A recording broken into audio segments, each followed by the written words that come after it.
Jangan lupa suker ya, suker, apa sih deh? Subscriber. Subscribe.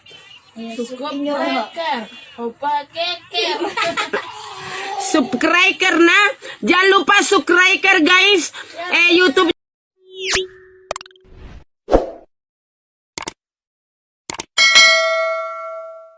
Satu pertanyaan lagi, Yus. Ini ada pertanyaan dari teman-teman mitra driver Grab. Saat mengantarkan barang, tiba-tiba azan waktu sholat, ya, Gus. Lalu kita sebagai driver harus sholat dulu atau menyelesaikan orderan dulu, karena itu juga amanah kan orderannya itu. Mungkin nganter barang atau mungkin nganterin penumpang. Mengingat barang tersebut sudah ditunggu pemiliknya dan penumpang tersebut juga sudah ada janji yang lain, makanya gitu. Mohon pencerahannya Gus gitu. Begini ya, ini kan fikih sosial ya. Saya jawab ini memang harus pakai fikih, nggak pakai rasa. Saya ulang lagi, pakai fikih, nggak pakai rasa. Waktu sholat itu kan banyak ya, diantaranya maghrib dan isya, duhur dan asar, terus subuh sendiri. Ya, ben sampean belajar fikih, orang belajar tasawuf ya. Nah, kalau subuh itu tidak ada toleransinya kalau waktunya sudah tinggal 10 menit karena tidak ada jamak. Ya, tidak ada apa? Jamak. Sehingga misalnya kalau kamu ngojek waktu tinggal 10 menit ya harus sholat. Tapi kalau sekedar dengar azan ya, ini penanyanya kayaknya itu teman kamu, jadi fikihnya kayak kamu, nggak jelas. Azan itu kan bukan akhir waktu sholat. Azan itu bukan akhir waktu sholat, tapi awal sholat. Itu tidak harus supir Grab, tidak harus supir Gojek. Meskipun kamu makan ada azan ya teruskan saja, kan tidak akhir waktu sholat. Anda menerima tamu, gendong anak, atau sedang nyupir, atau sedang bercengkrama sama teman. Kalau ada azan ya nggak apa-apa, misalnya diteruskan. Kan bukan akhir waktu sholat. Yang benar-benar harus ditinggalkan itu kalau waktu sholat misalnya tinggal 7 menit. Atau tinggal 8 menit. Waktu yang mau tidak mau kamu harus tasarrufkan, kamu peruntukkan injury time ya, injury time. Nah, gitu aja kok nggak tahu ya. Nah, lalu misalnya, kalau pertanyaan tadi mestinya kelasnya itu kelas afdoliyah. Utamanya gimana? Kalau wajibnya belum ada karena kan waktunya masih panjang.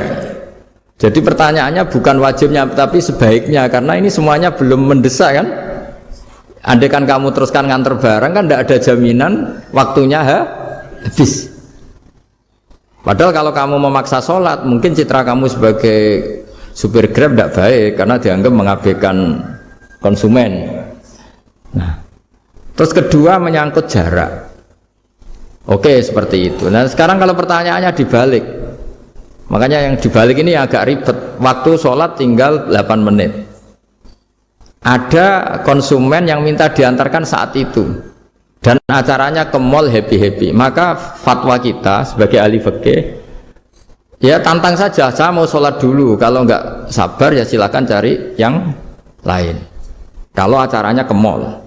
Tapi kalau acaranya kelahiran atau transfusi darah atau mau nganterin darah ke pasien yang sudah koma, maka kita langsung, karena ibadah sosial itu didahulukan mengalahkan ibadah yang haknya Allah, karena Allah itu zat yang tidak butuh ibadah kalian.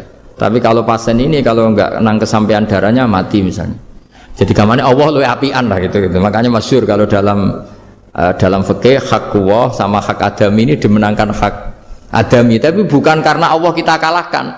Allah tidak butuh itu semua gitu. Jadi dikalahkan tapi bukan karena kalah, justru karena ada butuh. Ya ibarat gini lah, Allah itu saking baiknya Allah kan pasti di atas orang tua kita. Itu pasti ulang lagi, baiknya Allah pasti di atas orang tua kita. Orang tua kita saja baik, apalagi Allah. Misalnya orang tua kamu butuh uang 5.000, adik kamu butuh uang 5.000, adik kamu yang kecil atau ya, kira-kira orang tua kamu itu nyuruh dikasihkan beliau apa adik kamu, kira-kira saja ke adik kamu. Nah, Allah itu saking baiknya, hal yang terkait Allah, misalnya tadi sholat tepat waktu sama ibadah sosial itu disuruh ibadah sosial. Karena ini kalau nggak kesampaian transfusi darahnya atau apalah, atau kamu dokter yang harus mengurus operasi waktunya tinggal 5 menit, kamu harus ngoperasi pasien dulu. Karena Allah bisa menerima sholat kamu. Nah, tak terangkan lagi ini fikih terus. Lalu sholat yang apa? Kalau sholat itu antara maghrib dan isya, dan nanti yang terlambat itu maghrib, kita ngikuti ulama yang mengatakan jika ada darurat, maka maghrib dan isya boleh dijamak meskipun tidak atas nama pergi. Kan jarak kamu kan tidak jarak masafatu qasrin.